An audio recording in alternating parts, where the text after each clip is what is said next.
O tema da minha mensagem hoje é redenção e piedade. Olha o que diz a palavra do Senhor. Quando se completaram os 8 dias para o menino ser circuncidado, foi-lhe dado o nome de Jesus, como o anjo havia lhe chamado antes dele ter sido gerado. Terminados os dias da purificação deles, segundo a lei de Moisés, levaram-no a Jerusalém para apresentá-lo ao Senhor, conforme está escrito na lei do Senhor. Todo primogênito será consagrado ao Senhor e para oferecerem um sacrifício, segundo estabelecido na lei do Senhor, 2 rolinhas ou 2 pombinhos. Só até aí está bom. O restante sobre Simeão, que eu vou falando também. Na última semana, no último domingo, eu falei sobre como Deus se manifesta a pessoas comuns, simples assim como nós. Isso nós vemos durante toda a história, com as pessoas do Antigo Testamento, com Maria, um pouco antes aqui, e aqui nós vemos Simeão, um senhor já idoso e velho, e antes tínhamos visto Zacarias juntamente com a sua esposa Ana.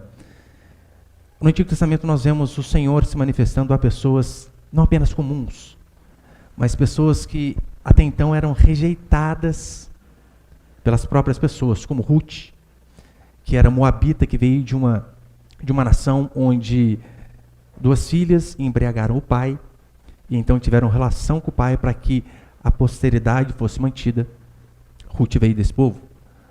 Nós vemos Jesus, Deus se manifestando a prostitutas, como Raabe, a ladrões, como aquele na cruz, para mostrar que, de fato, o Senhor não faz acepção de pessoas. Se nós tivermos este coração, como Simeão teve, Maria, Ana e todos os outros, o Senhor também se manifesta a nós. E perceba que o texto aqui, ele não dá importância a quem é Simeão. Não cita quem é Simeão. Só cita que é um senhor, temente a Deus, que esperava a redenção de Israel. Ainda cita o nome.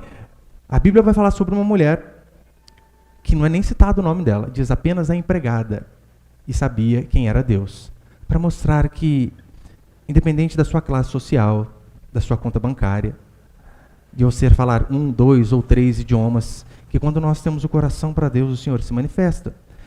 E aqui no contexto de Israel, para ficar mais fácil a gente entender o que estava acontecendo nessa história, é preciso saber que as condições aqui de Israel eram extremamente precárias.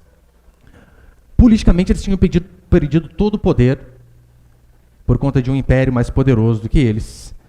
O rei da Palestina era um rei extremamente cruel, Herodes, degeneração da religião, e o mais grave, fazia 430 anos que Deus não falava com eles. Silêncio total, que é algo que nos mata mais de angústia do que clamarmos a Deus e não ouvirmos a resposta, nem que seja sim, nem não. O povo de Deus estava há 430 anos sem ouvir. Mesmo assim, haviam pessoas como Simeão e como um grupo de pessoas também, nós vamos ler mais adiante, que mesmo diante do silêncio de Deus, eles continuavam sendo fiéis e crendo que o Senhor estava ouvindo a oração deles. E eu quero passar alguns princípios aqui esta noite com base nisso. Põe o primeiro ali, por favor, Miguel. Primeiro eu quero falar a respeito de redenção. Entrou no segundo? Não tem o primeiro? Aí, volta. Volta mais. Volta mais um. É mistério. Primeiro princípio, redenção. Foi o que nós lemos aqui. O menino Jesus, ele passou por pelo menos 2 rituais que nós lemos. Pela circuncisão e também pelo sacrifício.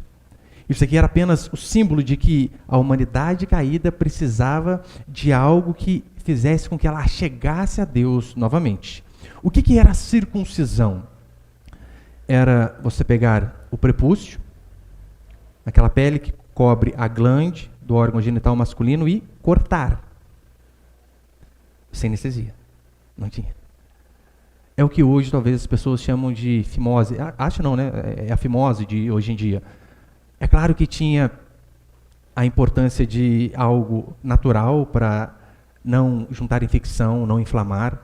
É por isso que muitas pessoas hoje fazem a operação da fimose, e também tinha este contexto aqui na palavra de Deus, mas o principal não era a questão da saúde. O principal, o que significava era cortar o pecado que era transmitido pela semente de Adão. Porque desde que o mundo é mundo, Desde que Deus colocou Adão no Éden, e então Adão, como representante da humanidade, pecou, o seu sêmen, ou a sua semente, sêmen significa também semente, passou a toda a humanidade. E como Adão pecou, o que a Escritura vai dizer é que todos pecaram. Romanos capítulo 5, verso 12 vai dizer exatamente isso. Portanto, assim como o pecado entrou no mundo por um só homem, qual homem? Adão. E pelo pecado a morte, assim também a morte passou a todos os homens, pois todos pecaram. Até a criança mais bonitinha que nasce, o que a Escritura diz é que ela nasce pecadora. Ela não se torna pecadora a partir do momento que ela comete o primeiro pecado, mas a partir do momento que ela se torna gente, porque ela faz parte da descendência de Adão. E também Jesus Cristo passou pelo sacrifício que os seus pais levaram ao templo, né? No caso, em Levítico capítulo 12, vai dizer que quando uma criança nascia, era necessário que fosse levado um sacrifício de acordo com a renda da pessoa, com o poder aquisitivo dela. Uma das provas que Jesus veio de uma família extremamente pobre é por conta do sacrifício. Não foi cordeiro, não foi ovelha, foi justamente pombinha, passarinho. No Antigo Testamento, quando alguém, ele, por inadimplência, por não saber lidar com suas finanças, ficava devendo, o que acontecia é que a pessoa, juntamente com seus filhos, eram vendidos àquela pessoa a quem ele deve. Imagine se essa moda pegasse hoje. Deve, não paga, você é escravo. Era assim que funcionava. E havia uma forma daquela pessoa deixar de ser escrava. E qual era essa forma? Algum chegado próximo, algum familiar próximo, que tinha condição, ele ia, pagava aquela dívida, e então aquela pessoa era liberta. Isto naturalmente falando. Espiritualmente, o que a Escritura diz é que todos nós, sem exceção, todos nós nascemos escravos do pecado. Não apenas escravos do pecado, mas a Escritura diz que o ser humano, ele nasce condenado. Se a graça de Deus não for sobre a vida dele, todo ser humano será condenado. Aqueles rituais, eles eram apenas um símbolo de que aquelas pessoas tinham fé no Messias que viria. Era por isso que o cordeiro era imolado, era por isso que o sacrifício era feito, porque eles acreditavam, sim, nós somos pecadores, mas um dia virá aquele que de fato vai tirar o pecado do mundo. Em Romanos capítulo 4, falando sobre Abraão, olha o que vai dizer. E recebeu o sinal da circuncisão, que eu acabei de explicar. E recebeu o sinal da circuncisão como selo da justiça da fé que teve quando ainda não era circuncidado, para que fosse pai de muitos que creem, estando estes na incircuncisão, a fim de que a justiça seja atribuída em favor deles. Mais uma vez, aquele sinal, aquela circuncisão, o corte ali do prepúcio, era um sinal externo de que as pessoas tinham fé no Cristo que viria. Hoje, qual é o sinal externo de que nós temos fé em Jesus Cristo? Segundo o Novo Testamento, é o batismo. A prova externa de que você tem uma fé interna em Jesus é que você se batiza. Agora, você pode estar pensando, pastor, mas calma aí. Nós sabemos, a Escritura diz que Jesus não tinha pecado. E se ele não tinha pecado, por que circuncidá-lo? Por que os seus pais ofereceram um sacrifício, sendo que no caso dele não havia necessidade? Ora, a resposta é simples. Jesus precisou passar por todo esse ritual, porque ele veio tirar o pecado, não dele, mas o nosso, o meu, o seu e o de toda a humanidade. Então era necessário que ele de fato cumprisse toda a lei, e a lei determinava circuncisão e também o sacrifício. O que estava sobre ele era justamente a minha e a sua culpa. Por isso a necessidade dele passar por tudo aquilo. Se repararmos, Jesus Cristo, em sua disposição passiva em relação ao sacrifício, porque não foi ele quem ofereceu o sacrifício, foram seus pais. Mostra que os seus pais também tinham um zelo por obedecer os mandamentos. Porque eles poderiam não fazer. Claro que poderiam. Eles viram os anjos falando a respeito do seu filho. Eles viram os pastores falando. Várias pessoas dando testemunho que aquele menino seria grande. Maria, um anjo desceu diante dela e falou, olha, o ente que vai nascer de ti é um ente santo. Mas ainda assim, o zelo que esses pais tinham pela palavra de Deus fez com que eles cumprissem. Você que é pai, você que é mãe, você consegue ver a importância de nós, enquanto os nossos filhos estiverem debaixo da nossa tutela, fazermos com que eles obedeçam aquilo que é mandamento? Ah, pastor, mas meus filhos não quis ir à igreja. Quantos anos que ele tem? 12. Não tem que querer. Tem que vir. Pastor, tem 15. Tem 20. Mora debaixo do seu teto? É você quem alimenta? Então tem que te obedecer. Se nós, pais, fôssemos firmes em relação à palavra de Deus, assim como José e Maria foram, obedientes e tementes a Deus, pode ter certeza, a probabilidade dos nossos filhos se desviarem seria bem menor. Nós vemos também Jesus Cristo, na sua obediência passiva, quando ele já estava grande, ele chega no Jordão diante de João Batista, e João diz para ele, mas calma aí, eu aqui careço ser batizado por vós, e vem o Senhor a mim. E Jesus insiste, batisma-me para que tudo se cumpra como o Pai ordenou. Mesmo ele sabendo que ele não tinha pecado, ele fez para dar exemplo e para que a lei de fato fosse cumprida. Então este é o primeiro princípio, a redenção. O segundo, a piedade de Simeão. Acompanha comigo o verso 25. Havia em Jerusalém um homem chamado Simeão. Ele era justo e temente a Deus e esperava a consolação ou redenção, né? Esperava a consolação de Israel, e o Espírito Santo estava sobre ele. O Espírito Santo lhe havia revelado a ele que não morreria antes de ver o Cristo da parte do Senhor. Assim, movido pelo Espírito, foi ao templo. E quando os pais levaram o menino Jesus para fazer por ele conforme ordenara a lei, Simeão tomou nos braços e louvou a Deus. Olha para cá. Simeão não era pastor. Simeão não era sacerdote, não era político.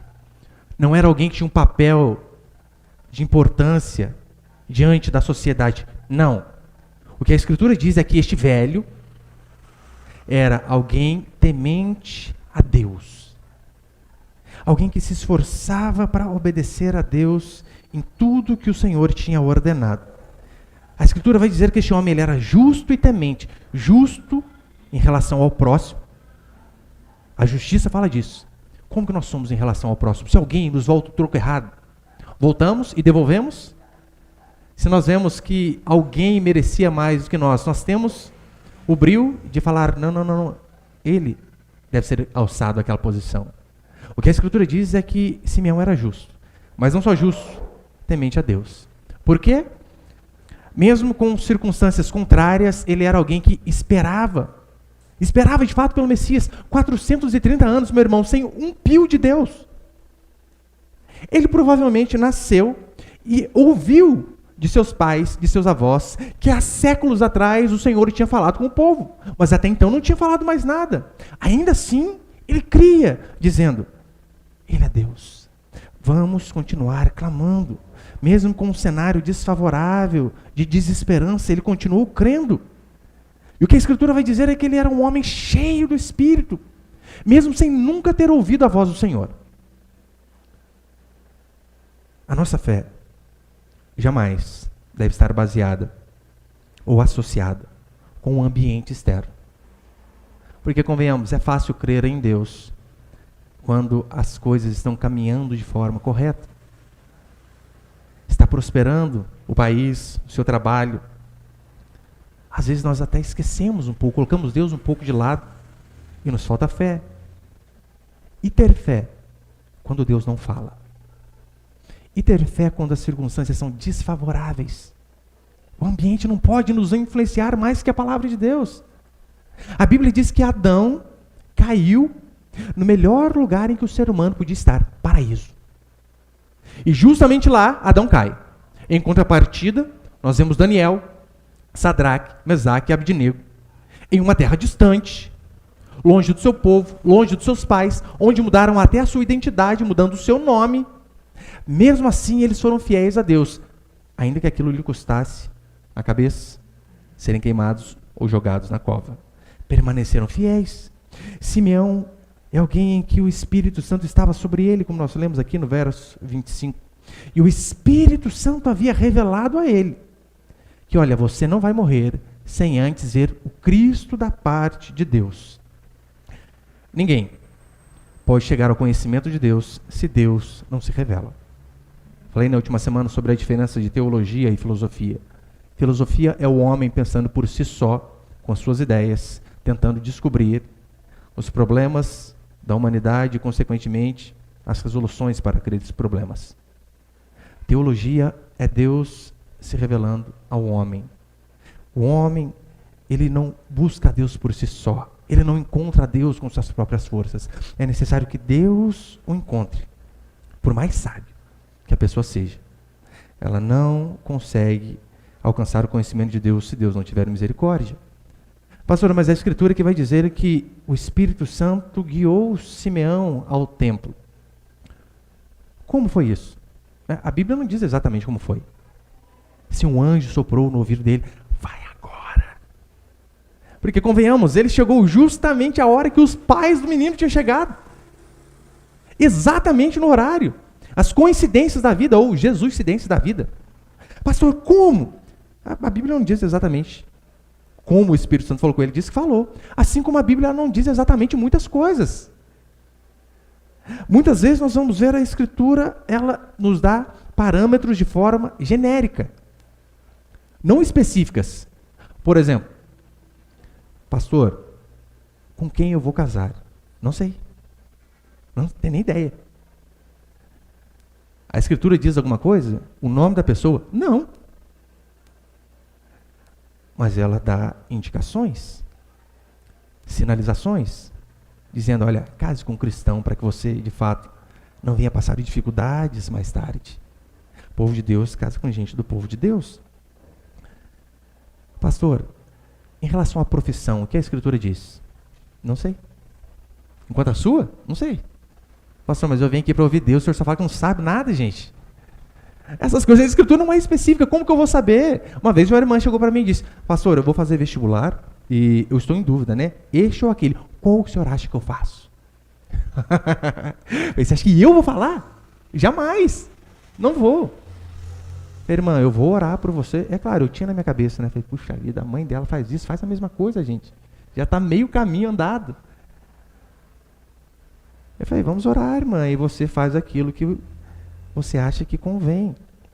Graças a Deus, parece que ela foi pelo caminho mais indicado. Mas a Bíblia não diz, você vai ser engenheiro, médico, dentista. Ela diz que, independentemente dessas profissões, que a nossa vida deve glorificar ao Senhor. Como vai ser o seu salário? Não tenho nem ideia. Mas algumas coisas fica fácil a gente perceber quando não é a vontade de Deus. Você vem e diz, pastor, eu estou com uma oportunidade única na vida. Qual? Ser artista. Sério. Da Globo. Sai de lá, claro que não é de Deus um negócio desse. Preciso falar. Como assim? Artista da emissora mais podre que existe? Daí, vamos colocar. Ainda que não fosse da Rede Globo. Você consegue imaginar uma irmã, atriz, e ela vai fazer um filme, uma novela, onde ela vai ter um par romântico. Esse par romântico não é você que é marido. É outro. E às vezes bem mais bonito que você. Não, pastor, mas o beijo é técnico. Ah, tá. Você consegue ver como algumas profissões que são incompatíveis com a palavra de Deus? A Escritura diz que ele foi movido pelo Espírito Santo no verso 27. Às vezes acontece assim, né, daquela vontade louca no nosso coração de fazer algo.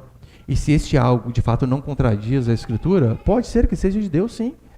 Salmo 25, verso 12 vai dizer que aquele que teme o Senhor o instruirá. Se nós tememos o Senhor, o que a Escritura diz é que o Senhor vai nos dar direção. Pode não ser a direção que você quer. Ah, mas direção ele vai. Até nas mínimas coisas. Essa semana, minha esposa conversava comigo que uma irmã estava comentando com ela, dizendo, mas eu tenho feito tão pouco para Deus, eu queria tanto fazer mais. Eu preciso fazer mais para Deus, nem que seja limpar a igreja. E ela estava orando, sei lá, na casa dela. Passou um tempinho, a gente colocou no WhatsApp lá, irmãos, faxina na igreja, tal hora, quem puder, vai. Aí a irmã já olhou e falou, nossa, Deus tem até meu WhatsApp, gente, respondeu rápido.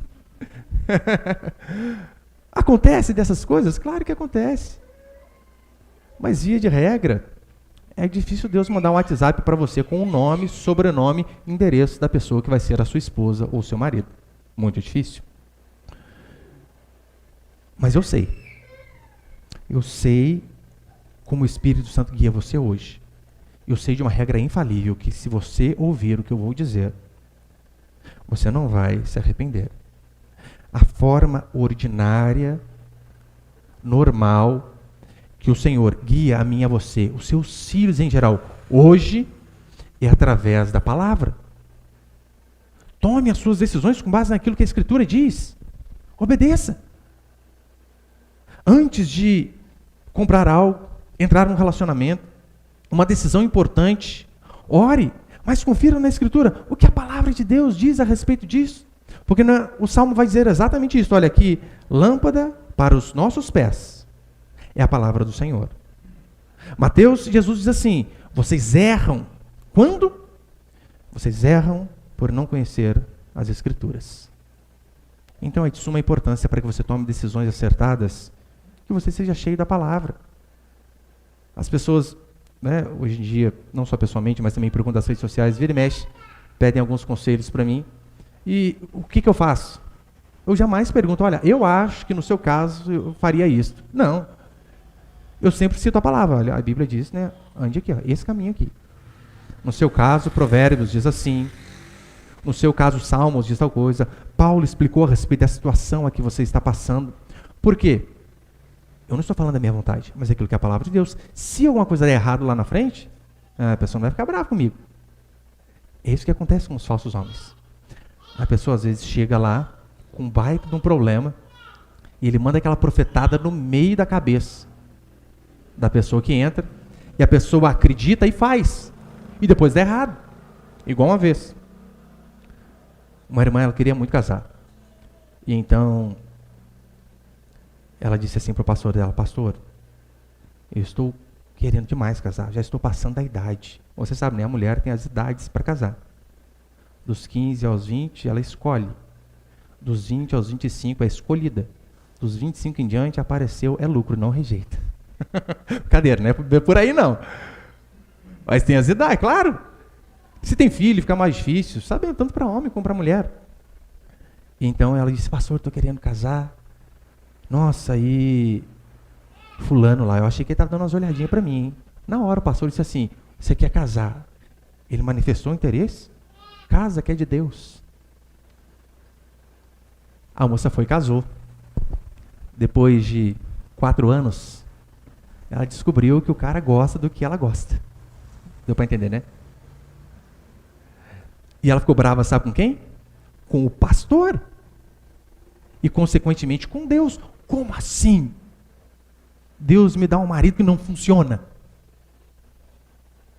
Será que foi porque ela ouviu o pastor em vez de ouvir a Escritura? Então nós devemos seguir aquilo que a Bíblia diz. Simeão, ele era alguém extremamente satisfeito em Jesus Cristo. Nós reparamos que aqui no texto, ele não chega no final da sua vida dizendo assim, criei meus filhos, vi meus netos crescerem, juntei, acumulei, deixei bens para minha prole, adquiri propriedades, fui alguém bem conhecido na cidade. Não, Simeão não termina a vida dele assim. Simeão termina a vida dele satisfeito por ter visto a Jesus Cristo. Isso para ele foi o suficiente. Ele pode não ter visto dinheiro, mas ele viu a maior riqueza que um ser humano pode ver, que é o Salvador. Ainda que você não case, ainda que você não tenha filhos, ainda que você morra sem um mísero carro velho, se você tem a Jesus Cristo, o que a Bíblia diz é que você tem o mais importante. As outras coisas são apenas coisas triviais que não são o centro da nossa vida. O problema das pessoas é que elas vivem em busca de satisfação, de realização em coisas, em pessoas, e acabam se esquecendo aqui do principal. Se esquecem que realização verdadeira nós só encontramos em Jesus Cristo. Como diz Dostoiévski, no coração do homem há um vazio do tamanho de Deus. Há um buraco ali no coração do ser humano, que esse buraco ele não pode ser preenchido com prazer, com fama, sucesso, dinheiro, realizações. Não, mas apenas com Jesus Cristo. O primeiro parágrafo da Confissão de Fé de Westminster diz assim, que o fim principal do ser humano é glorificar a Deus em tudo que ele fizer. Se eu e você vivermos isso de verdade, de que a minha vida é para glorificar a Deus, não importa, com 1, 2, 10 filhos, sem filho, com marido, sem marido, ganhando bem, ganhando mal, morando em casa própria ou morrer pagando um aluguel. Mas se nós entendermos que a nossa vida deve ser para a glória de Deus, não vamos viver frustrados como muitos por aí vivem. E muitos às vezes que têm aquilo que você sonha em ter, mas ainda assim são frustrados. É por isso que o que constantemente você nos ouve pregando é: seja alguém que viva para o Senhor. Que a sua vida seja uma vida santa, ainda que ninguém te veja, ainda que seu marido não repare nem na tinta de cabelo que você pintou, ainda que seu filho não repare que você faz comida todo dia no mesmo horário, não importa. O que a Escritura diz é que devemos viver para o Senhor, e isso molda a nossa vida, molda o nosso jeito de ser e de ver as pessoas e o mundo em si. Quantas vezes eu já ouvi pessoas querendo dar sugestões de coisas que nós podemos fazer para atrair determinado tipo de pessoas. Pastor, para atrair os jovens, a gente poderia fazer um negócio meio church, né? Até a luzinha azul, não dá? Cadeira, não é isso não. Pastor, nós podemos fazer alguma coisa para atrair os jovens. Igual uma vez estava aqui no parque da nossa cidade, e um grupo lá, de uma igreja, atraindo os jovens, né? Música, rock, power, legal, cantando louvores no meio de todo mundo, bacana. A menina com tomara que caia aqui assim, ó. Uma saia que 2 dedos a menos virava um cinto. E as pessoas ficam aí preocupados em fazer coisas para atrair os jovens. Se Cristo não os atrai, nada mais os atrairá. É da mensagem do Evangelho que eles precisam. Bodes, via de regra, são atraídos por entretenimento. Ovelhas são atraídas pelo seu pastor. Se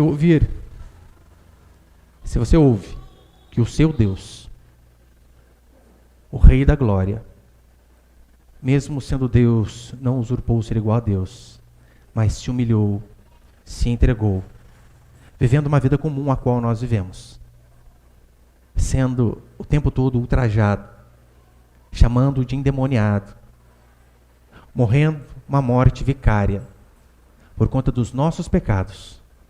Meu irmão, se isso não te atrai, eu não tenho nada de mais valioso do que isso para que você seja atraído.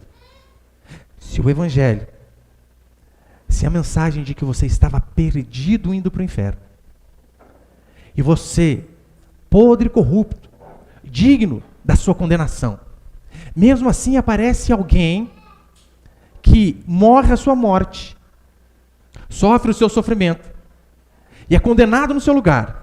Se isso não te anima, eu sinceramente, eu não sei o que mais pode te animar. Saber que alguém pagou a sua dívida pelo pecado, para que você não fosse condenado. Isso é a melhor coisa que eu e você podemos ouvir. Eu não posso te oferecer nada mais valioso do que o Evangelho. Porque, por mais que eu engane você dizendo que se você for fiel, você vai ter carro, casa, comida, roupa lavada, essas coisas não preenchem o vazio do coração do ser humano. Você precisa ter um encontro com o Senhor. E para encerrar, o terceiro, põe ali, por favor. Terceiro princípio, o Jesus que não te confronta e não expõe o seu pecado é um falso Jesus Cristo. Verso 34, acompanhe comigo. E Simeão os abençoou e disse a Maria, mãe do menino: este menino está posto para a queda e para a elevação de muitos em Israel, e como sinal de contradição. Assim, os pensamentos de muitos corações serão conhecidos. Quanto a ti, uma espada atravessará a tua alma. Jesus seria um sinal de contradição. Como assim? Jesus morreu por quê? Porque assim o Senhor ordenou. Isaías 53 vai dizer que ao Senhor, todavia, agradou moê-lo. Ou seja, Aqueles soldados romanos, eles estavam ali apenas como pau mandado de Deus para que o propósito do Senhor se cumprisse. Mas a perspectiva natural, Jesus Cristo morreu por conta daquilo que ele pregava, por conta daquilo que ele falava. Por quê? Porque a verdade, de fato, ela nos confronta. Verdade que não nos confronta não é verdade. Verdade que não gera polêmica. Verdade que não divide as pessoas. Como assim? Eu consigo agradar gregos e troianos com uma pregação só. Eu consigo pregar aqui para vocês e vocês falarem, ai pastor, isso foi de Deus. E eu vou à Rede Globo e prego a mesma mensagem e eles dizem a mesma coisa. Como? Algo está errado? E assim como naquela época, também é hoje. A verdade, ela vem para nos confrontar. E o confronto é justamente para que sejamos mudados. Só que hoje, a verdade, ela é tida para muitos, sabe como que é? Discurso de ódio.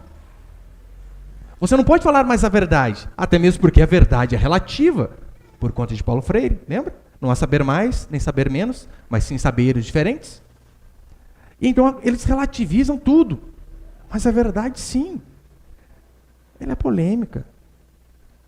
Você falar a verdade para um mundo acostumado a ouvir mentiras é se preparar para tomar tijolada na cabeça. Olha, eu vejo às vezes redes sociais de pastores bem famosos, milhões e milhões de seguidores. E às vezes eu dou uma lida ali, né, no feed, naquelas coisas ali. Cara, é impressionante, só fala coisa boa. Aí não confronta ninguém. Porque você sabe, se na igreja o povo é confrontado, você vai embora. Se você é confrontado numa rede social, você deixa de seguir. Eu estou vendo lá as postagens e falei, meu Deus, mas fala de tudo, mas nunca fala do pecado. Como pode? Que evangelho é esse? Que nunca confronta ninguém. Semana agora que passou, eu fiz um artigo sobre mulheres trans. Sabe, né? Não transformers. Trans, que muda de sexo. E Facebook me bloqueou. Filho do capeta, aquele povo. Quase baniram minha conta. E o que eu escrevi? Nada ofensivo. Por Deus, por nosso Deus, o meu objetivo jamais é pregar para ofender alguém, escrever para ofender alguém, mas falar a verdade para que a pessoa se converta, mude. Eu lembro que eu coloquei uma foto da Fallon Fox, um ex-militar, ex-caminhoneiro, ex-lutador de MMA, mas que fez uma cirurgia e agora é mulher. E ele foi para o UFC lutar com mulheres. Eu coloquei no artigo assim, né? Olha, bater em mulher não pode, desde que seja em um octógono e você corte aquilo lá. Daí você pode socar à vontade. Coloquei sobre a Tiffany. Você vê mulheres reclamando dela. Lembra a Tiffany? A Tiffany é aquela jogadora trans que alguns anos atrás era Rodrigo. Mas olha lá, a vida inteira o seu corpo foi moldado com testosterona, com hormônio masculino. Seus órgãos, pulmão, tudo é diferente. O homem é diferente fisicamente da mulher. Você sabe que é. Ah, pastor, é a mesma coisa. Ah, vai brigar com a Fallon Fox, quero ver se é a mesma coisa. Não é. Eu lembro que tem uma foto da Tiffany subindo assim para dar uma cortada. Meu irmão, nem eu queria estar na frente daquela mulher. Homem, mulher, não sei o que é, né? Nem eu queria estar na frente daquele ser.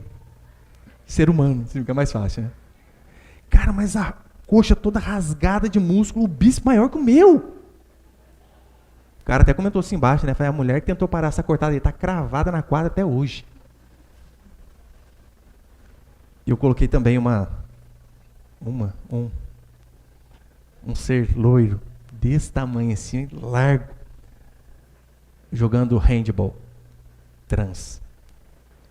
As mulheres, sem exceção, tudo batia aqui nele assim, ó. Se olhava, tipo assim, né? Carro normal, Fusca, Corsa. De repente você viu uma Scania. Assim. Parecia uma Scania o cara, gente. Era 3 mulheres para tentar segurar aquele cara. Eu escrevi dizendo que isso aí é injustiça com as mulheres de verdade. Injustiça. Na hora já colocaram, pastor, o nome disso é transfobia. Eu falei, não, não é. Transfobia é quando você tem ódio pelos transexuais. Eu não tenho. Eu quero que eles se arrependam dos pecados deles. É diferente, eu não quero matar ninguém. Quero que eles morram para o pecado. Então, quando você fala a verdade para uma sociedade que está acostumada a viver na mentira, você é tido como divisivo, como sem amor, como polêmico. E o objetivo é só mostrar a verdade.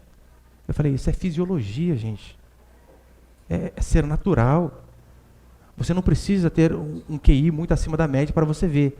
Gente, não dá certo. É mais ou menos o seguinte, imagina, vai ter uma corrida de bicicleta. Vários ciclistas estão ali. E você chega de moto, dizendo, não, eu sou motociclista, mas eu me sinto ciclista. E vou competir. É mais ou menos o que está acontecendo ali. Jesus Cristo também foi crucificado por conta das verdades que ele falou. Além do mais, né, só abrindo parênteses. A mulherada, as feministas, sovaco cabeludo, peito caído, elas vivem reclamando o quê? Queremos o nosso lugar! Que é o lugar na empresa, à frente do homem, mandando em casa. Só que daí, quando homens tomam o lugar delas, em uma quadra, em um octógono, não, delas não brigam. Ou, você viu, acho que foi o ano passado, a Miss Goiás é homem, gente. Gente, homem, a gente vai dominar o mundo. Olha a capacidade que a gente tem. Até o Miss Goiás a gente ganhou. Mas eles não conseguem perceber. Olha lá para você ver a Miss Goiás do ano passado. Bonita, viu? Nossa. Mas é homem. E elas não conseguem perceber. Uma mulher está perdendo o lugar. Uma mulher. Jesus Cristo, ele não era polêmico por se vestir de chapolim e vir pregar a palavra. Já viu? Tem pastor que prega de chapolim colorado. Para quê? De certo a pessoa fala, e agora quem poderá me ajudar? Eu? O pastorinho colorado. Ridículo. Jesus, ele não fez polêmico por conta disso. Por cheirar a Bíblia. Tem pastor que cheirei agora, estou cheio. Não, isso é loucura. Jesus Cristo não foi polêmico por inovar, por ser irreverente, consagrado, mas ele foi polêmico por dizer a verdade a uma sociedade que não gosta de ouvir a verdade. Jesus foi crucificado por falar a verdade do pecado das pessoas e essas pessoas quererem permanecer no pecado. Se Jesus tinha um grande amor, você pode ter certeza, era falar a verdade. Só que agora, se Jesus vivesse em nossa época, dizer que os fariseus, que eles são pecadores, que eles não podiam roubar o povo, as pessoas iam dizer para ele assim, Jesus, mas calma aí, isso é polêmico demais. Não faça isso, não fale aquilo. Chamar o pecado pelo nome é ser polêmico? Claro que não. É de fato isso que Jesus Cristo fazia. Dava nome aos bois. Agora não. Hoje, meu irmão, tudo é polêmico, você não pode falar nada. Nada. O povo hoje em dia vive uma sociedade tão dolorida, mas tão dolorida que, nossa Deus, dá até nojo. Você não pode. Você sabia que agora que eles estão querendo implementar que você não pode mais chamar a mulher de mulher? Porque você ofende os trans. Você tem que chamar a pessoa que possui vagina. Não pode. Quem disse isso? Drauzio Varela. Só ele. Ridículo. Só que hoje na igreja nós falamos que não existe pastoras, que apóstolo bom é apóstolo morto. Sabe o que eu ouço constantemente? Pastor, pregue o evangelho, em vez de pregar essas coisas, olha, e mostrar a verdade não é pregar o evangelho? Claro que é. Quando eu falo contra o feminismo, contra o homossexualismo, hoje em dia tudo é polêmico, porque não pode, ofende. Daí vem os pastores da modernidade, que não falam nada, e quando falam, o máximo que eles dizem é o seguinte, olha, eu não concordo com aquilo que o fulano faz, mas eu respeito. Diga isso para um pedófilo. Não, eu não concordo, né? Ele soprou seu filho de 5 aninhos? Não concordo, mas eu respeito. Rapaz, eu bato um pedófilo em você. Vivemos em um mundo totalmente dolorido. Pastor, mas nós não vamos ganhar pessoas assim. Como não? Não vamos ganhar pessoas com a verdade? Foi assim que Jesus Cristo revolucionou o mundo. Justamente com a verdade, chamando as pessoas ao arrependimento. Jesus não veio unir gregos e troianos. Ele veio justamente a dividir, é isso que a Escritura diz. Olha, eu não vim para trazer paz, mas espada, a ponto de que se um converte no casal, meu irmão, vira uma briga. Ou não vira? Quando converte sua esposa, ou converte seu marido. Como que fica o relacionamento? Ele quebra o pau quase todo dia. Comigo, pelo menos, era assim. Minha esposa falava de vir à igreja, pronto, eu saía. Não, já se viu. Sai para a igreja, eu vou sair também. Ameaçava constantemente largá-la. Por quê? Porque o evangelho divide. Você vem de uma família ímpia e de repente só você converte na sua casa. Seus pais não, seus irmãos não. Você acha que eles vão te aceitar de forma normal? Ou qualquer deslize seu, crente! Você não pode não. Nós podemos, você não. Foi isso que Jesus veio fazer. Ele não veio com um discurso conciliatório, dizendo, olha, deixem as diferenças de lado em nome do amor. Não, esse Jesus não existe. Esse Jesus pregado por muitos pastores não existem. O que ele veio fazer foi justamente o contrário. Foi dizer, olha, você precisa se arrepender dos seus pecados, crer no Pai, e o seu arrependimento precisa ser demonstrado através de atitudes diferentes. Não adianta você apenas chorar no culto. Que arrependimento não é quando você chora. Arrependimento é quando você muda. Se você chora, rios de lágrima. Mas chega na segunda-feira e continua a mesma pessoa, não houve arrependimento. O máximo que houve foi um momento de remorso. Arrependimento não. E é essa verdade que de fato separa. Só que eu sei que você, durante uma vida toda talvez, cultivou na sua mente aquele Jesus paz e amor, né? Que, você bater do lado direito, você vira o esquerdo. Pastor, mas a Bíblia não diz isso? Diz. Bater no direito, você vira outra face. Mas não diz se você tomar o outro tapa, você vira o outro rosto de novo. Não, claro que não. Jesus ele veio manifestar o que está no coração do ser humano. A falsa pregação é aquela pregação que é superficial, que você sai, mesmo cheio de pecado, mas você sai contente consigo mesmo, dizendo, sim, eu sou raridade. Trai minha mulher de vez em quando, isso é verdade. Dou uma pesquisadinha nos vídeos pornográficos, minto bastante no serviço, fico um papo lero-lero com outro homem, com outra mulher. Não, mas eu sou raridade. Não, esse evangelho, essa falsa pregação superficial que não mostra os seus pecados, meu irmão, não é pregação do evangelho. Agora, a verdadeira pregação, pode ter certeza, o verdadeiro Jesus Cristo, como diz aqui, que ele veio ser alvo de contradição, a verdadeira pregação, ela nos confronta, ela nos traz desconforto, às vezes dói, você vem ao culto, ai meu Deus, preciso tanto ouvir a palavra, você sai pior que você chegou. Este é um bom indício de que você de fato está ouvindo o evangelho. Provérbios, capítulo 27, já estou encerrando. Provérbios 27, 6 diz assim, as feridas provocadas por um amigo são boas, mas os beijos de um inimigo são traiçoeiros. Queda e levantamento. Não há como eu e você sermos imparcial em relação a Jesus Cristo. Ou você o ama ou você o odeia. Não tem como ser indiferente. Um dos sinais que você está ouvindo o evangelho verdadeiro é que você constantemente é confrontado pela pregação em relação à vida que você tem levado. Ainda que seja desconfortável, pode ter certeza. É para o nosso bem. Para o nosso. Eu lembro até hoje. Ainda tem muitas coisas para mudar. Mas quando você é novo convertido, você consegue ver mais coisas. Eu lembro que eu morava com a minha esposa. Não era casado, já tínhamos um filho, tínhamos um relacionamento íntimo comum, como todo casal mundano ímpio tem. E quando eu ouvia o pastor dizendo que vida sexual sem estar casado é pecado, meu irmão, eu saía do culto furioso, dizendo, quem é ele? Para dizer o que eu posso e o que eu não posso fazer. Nunca mais coloco o pé neste lugar. Domingo que vem estava lá de novo. Este é um sinal que você está ouvindo o evangelho. Ainda que seja desconfortável. Em mim, vocês podem sempre contar que vocês terão um amigo.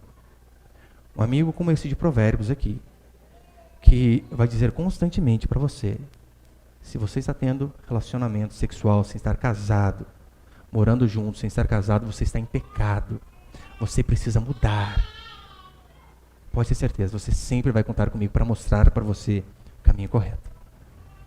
Se você é mulher, mas você quer ser a dona do lar, a feminista, querendo estar acima do seu marido, você vai constantemente me ouvir. O feminismo era o demônio, você precisa se sujeitar ao seu marido. Não falar com ele de qualquer jeito. Você vai me ouvir, irmã, constantemente falando do seu papel como mulher. Diante da sociedade, diante da igreja, e principalmente se for casada, com filho. Vai ouvir constantemente que o alvo da sua vida não é um emprego que você ganha 10 mil reais, mas é você cuidar dos filhos ao qual Deus te deu. Só que eu falo isso para crentes, você não tem noção, tanto que eu sou apedrejado, dizendo, como assim? Eu não posso em minha profissão, largando os filhos? Não! De forma alguma! A Escritura é clara de que a mulher, todavia, será preservada. E esse verbo preservado é sozo, que significa salvo. A mulher será salva na missão de mãe. Então, se você tem filho, enquanto ele for pequeno, você não pode terceirizar para a creche, para a avó, para a tia, para parente nenhum. A obrigação é sua. Eu sei que há casos e casos, mãe solteira, é diferente. Ora, mas o contrário, você não crê que se você orar, Deus vai suprir todas as suas necessidades através do trabalho do seu marido? Você sempre vai contar com um amigo que, se ver você com roupas indecentes nas redes sociais, rapidinho a mensagem da esposa do pastor vai chegar para você dizendo, irmã, não use essa roupa não glorifica o Senhor. Fico procurando rede social de forma alguma. É que às vezes parece que Deus, a gente abre o Facebook, Deus até mostra, ó, ovelhinha aqui, pastor faltando lã. É pro bem. É pro bem. O que eu ganho com isso, irmãos? Hein? Porque você sabe, falou de roupa para mulher, meu pai, o negócio quebra o pau. Por isso que eu falo para minha esposa falar. Cadê? Não é por causa disso, não. Eu falo porque ela é mulher, né? Eu falo, amor, puxa vida, né? Fala com a fulana lá, né? O que nós ganhamos com isso? A não ser, às vezes, raiva, sentimento de desprezo. Quem é ele? A chance de eu fazer isso, perder, é grande. Mas eu prefiro perder fazendo aquilo que é verdadeiro, do que alimentar você constantemente com mentiras e não te confrontar diante de erros que vão te levar para o mau caminho. E o texto aqui termina falando de ano. Irmãos, eu passei só um pouquinho hoje, né? Mas não, fala de ano, fala semana que vem então, né? Semana que vem eu falo